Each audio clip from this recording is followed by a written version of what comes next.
If there's one thing that movie companies cannot stand these days, it's not making the most money they can. And looking at the Jurassic franchise is probably one of the best examples of that. Jurassic World Rebirth is the 7th movie in this franchise, and boy, do I have mixed feelings, and so does a lot of the fan base. So, yeah, stick around, and let me tell you all about it.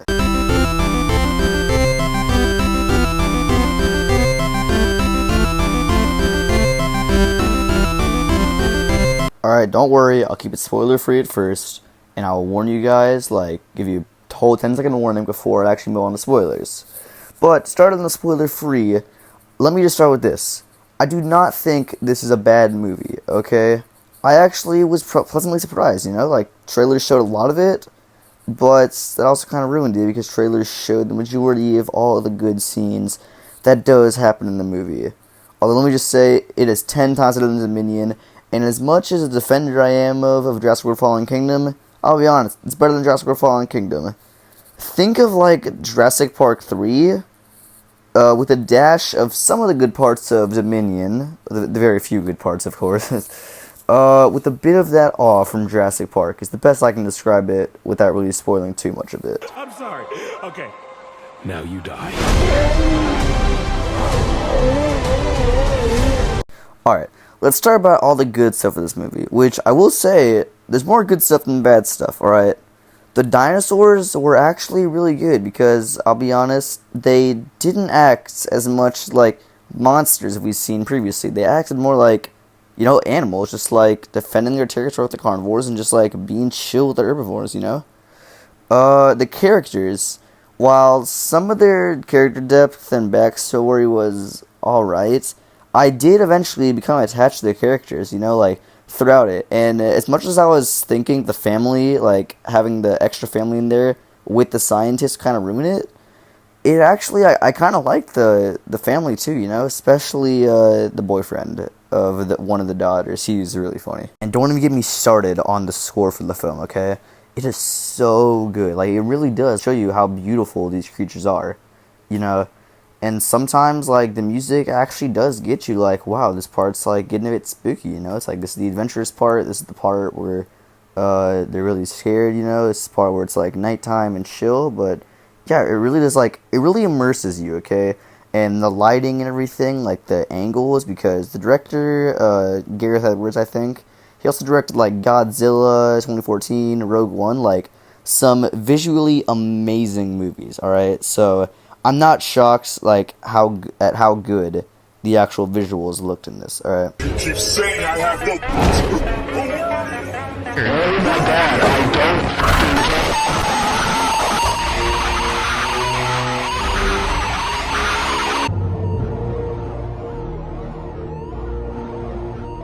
Unfortunately, without spoilers, that's about as much I can tell you about all the good stuff with the movie. It is a good movie, but a lot of it is just you gotta be there to see. Although I can't say the same about the bad, because there's a lot of it that I can tell you without even going really into depths. Alright, so to start off, as I already hinted at, the characters. While yes, they are likable, and you do like them eventually, the very start, especially the family, it's they kind of get you get force fed them, It's okay, this is a new character. Oh look, another new character here, new character there, And also, something that kind of annoys me is, in all the most recent movies, you can instantly see, within the first 5 minutes, who the main characters are, and who the side characters are, so you pretty much already know who to like and who to not like, because this person's gonna die soon, because, they don't give off, the main character vibes, they don't have all that new plot armor, The dinosaurs, yeah, while yes, were good, and they did act like animals for the most part, it did feel like Dominion again, though, where sometimes, you'd have this one dinosaur for, 5 minutes, and then boom, you're off to a new scene, boom, off to a new scene, same thing, it goes from so quickly from the Atrociraptors, the Quetzalcoatlus, to the Pyroraptor, the Therizinosaurus, the Jurassic World Dominion, it's just, it never really slows down, okay, which makes sense, because it is an action movie, but it's while yes, there's some very high highs in this movie, there's also some very low lows, and when it's picking up the pace, it's a good, fun watch, but there's some parts where she just gets so slow, and it's just like, come on, okay, like, I get it, what's gonna happen next, you know? Oh yeah, cool, this happened. Why we gotta listen to this new character yap about it for like 10 minutes straight, you know? All in all, though, I will admit, I did have fun watching this movie. I would recommend that you go to watch it if you haven't already watched it, okay? But we are nearing the end of the spoiler-free review, so if you don't want spoilers, or if you haven't watched it yet, or even if you have, but you like want to watch it again, and you don't want to forget everything, it's time to click off the video. But make sure to like, subscribe, because who knows, maybe after you see it, you want to come back and just see my thoughts on it, you know? But if you don't want spoilers, then it's your time to leave. Goodbye.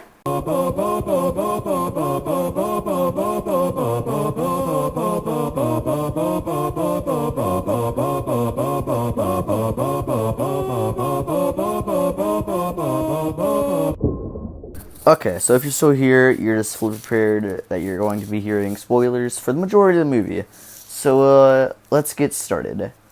The beginning starts out with, if I do say so, some pretty obvious product placements by none other than the Snickers bar. You see this one worker eating a Snickers bar, and he gets yelled at by some other worker that they need to go like into like a lab, because it starts out in the big lab you see in the trailers. Probably should have said that, but you know, my first ever movie review. So after that, he runs in, but he drops the Snickers bar and it gets stuck into the door, causing pretty much a whole like meltdown. And like the doors get opened up, and like it's a big panic. Okay, like red smoky fog, you know, all spooky. Everything is like absolute chaos. Okay, you see all of the scientists running out of the Distortus Rex area, except one, the worker that dropped the Snickers bar. And as you see him, he runs up, and there's another worker who's about to open up the door for him, and suddenly she freezes, and you just hear the dude going, "Please open the door for me." And yeah, I mean, it's pretty sad. I mean, you see like the genuine fear and horror in his voice, and just like on him, you know. And then the Distortus Rex appears from behind him, and it grabs him like in the trailer, and then pretty violent, like scrapes him all against the window, the glass windows, and then they just straight up just like sticks him in his mouth, and it's like runs away, which I'll admit was pretty spooky.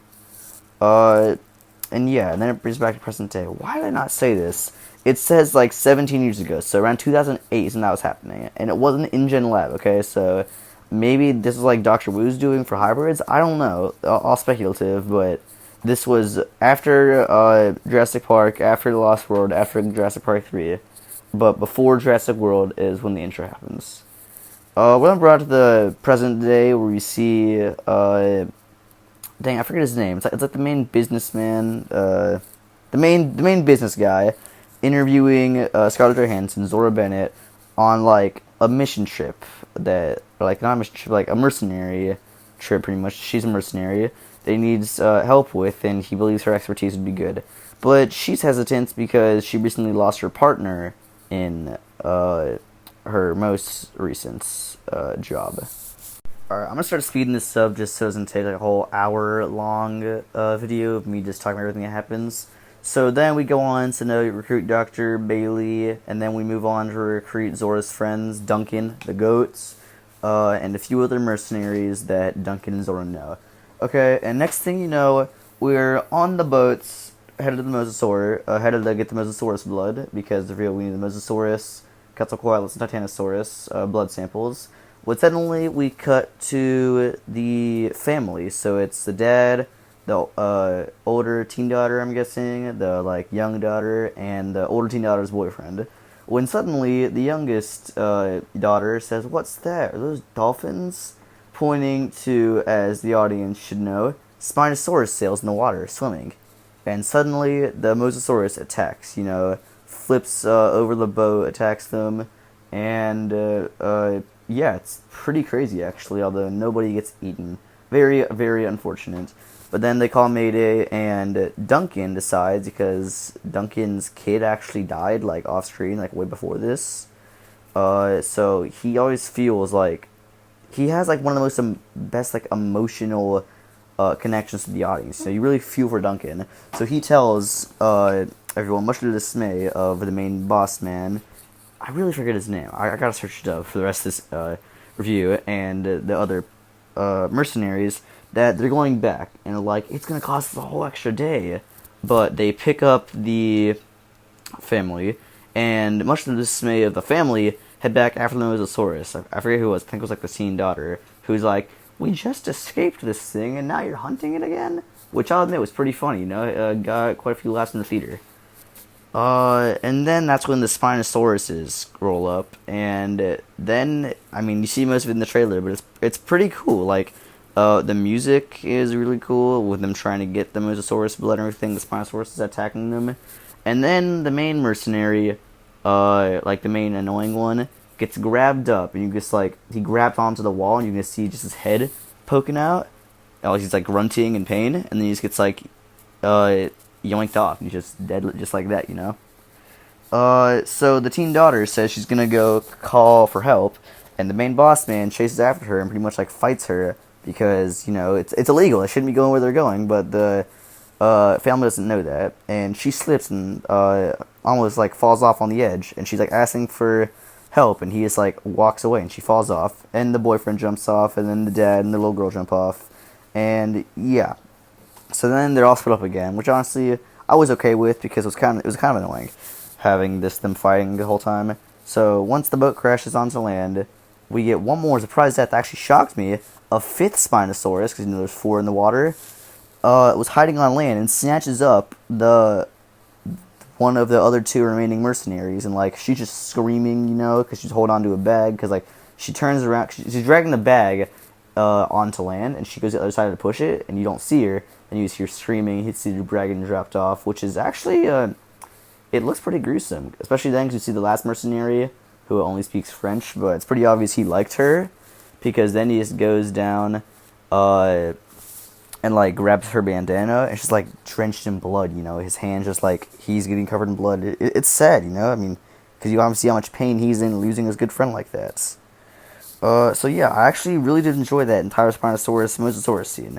Probably takes about 30 minutes of the movie, but I think it's definitely worth it, you know, it was very fun, to watch, so I definitely give them props for that, you know.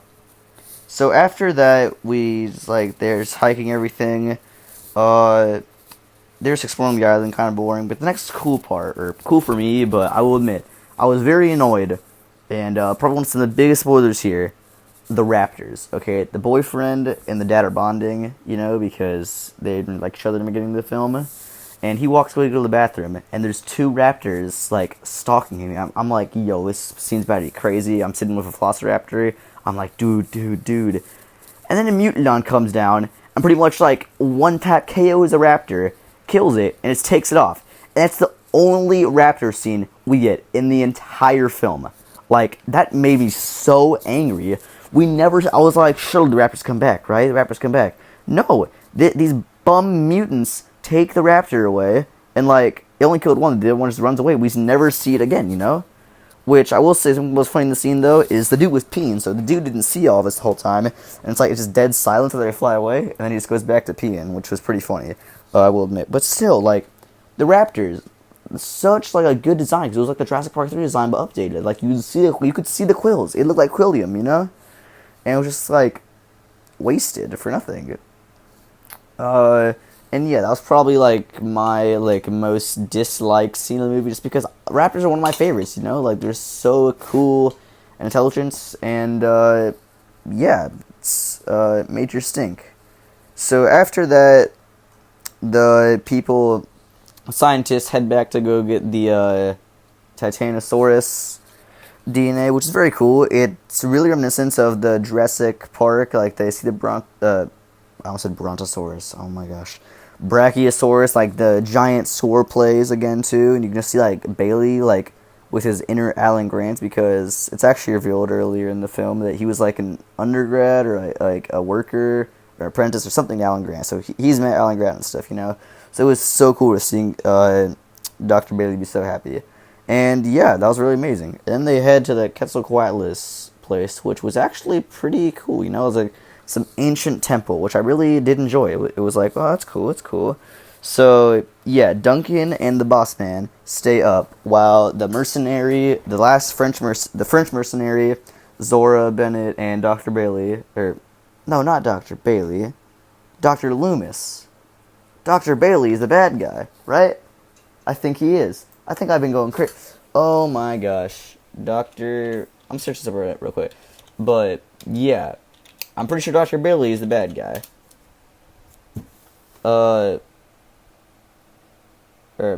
No. Jonathan Bailey is the actor for Loomis. Okay. My apologies, okay, but I'm not totally wrong. I'm not saying he's a new character.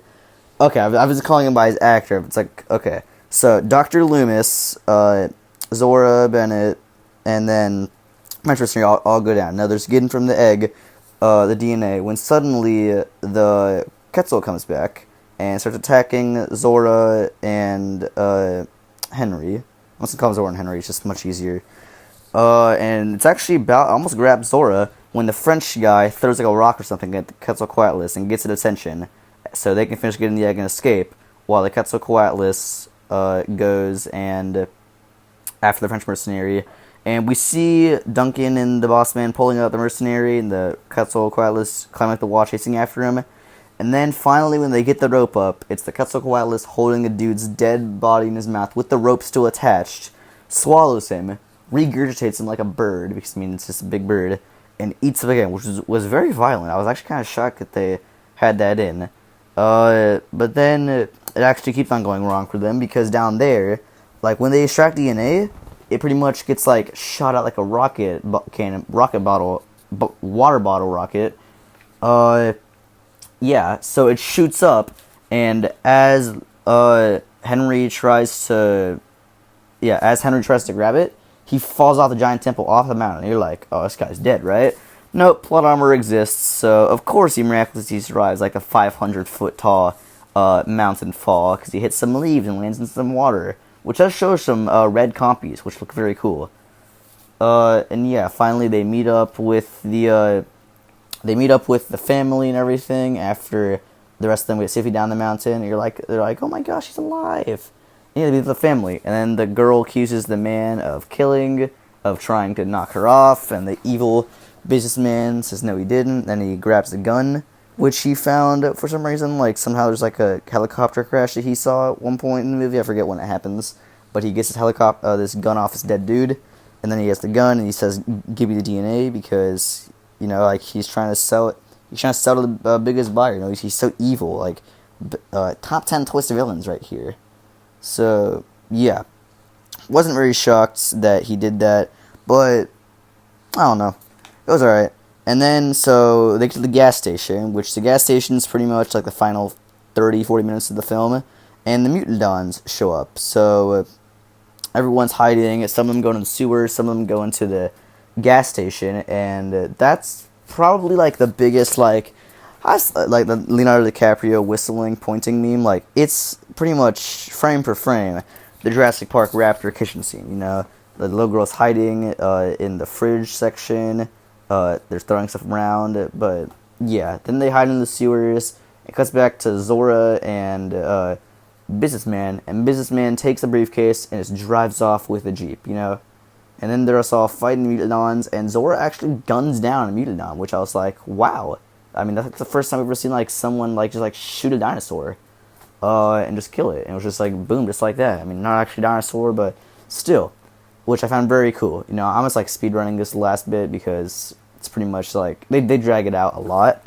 And suddenly the D-Rex appears, and Duncan sees it and tries pushing everyone back into the sewers.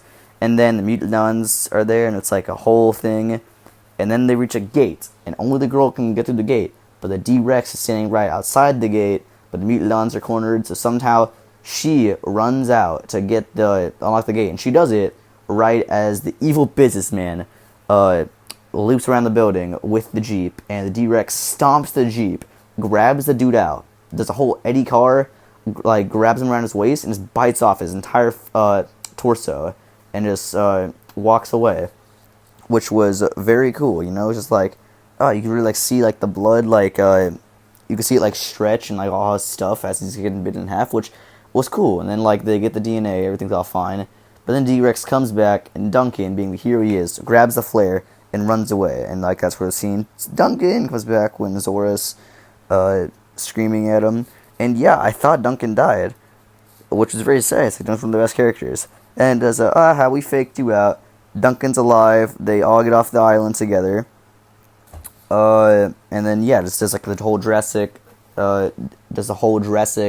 Park thing. They just escape on the boat this time, and yeah, that's it. You can't hold a raptor in a closet. They're too smart.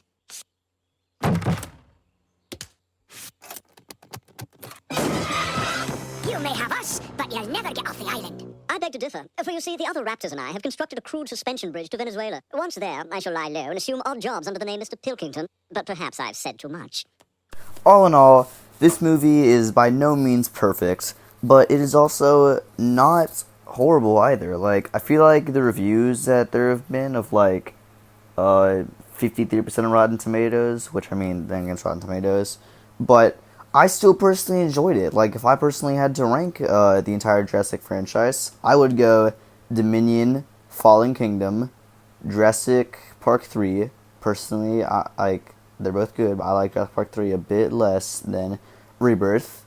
Then I would go The Lost World, Jurassic Park, and then Jurassic World. Yes, I know, burn me at the stake, Jurassic Park's not my favorite, but yeah, it's my own list, and yeah, I feel like Rebirth is still a good addition to the franchise. I mean, I thought Fallen Kingdom was. Dominion, I don't know, but yeah, was it very safe? Like, did they try their hardest to make it like nothing new?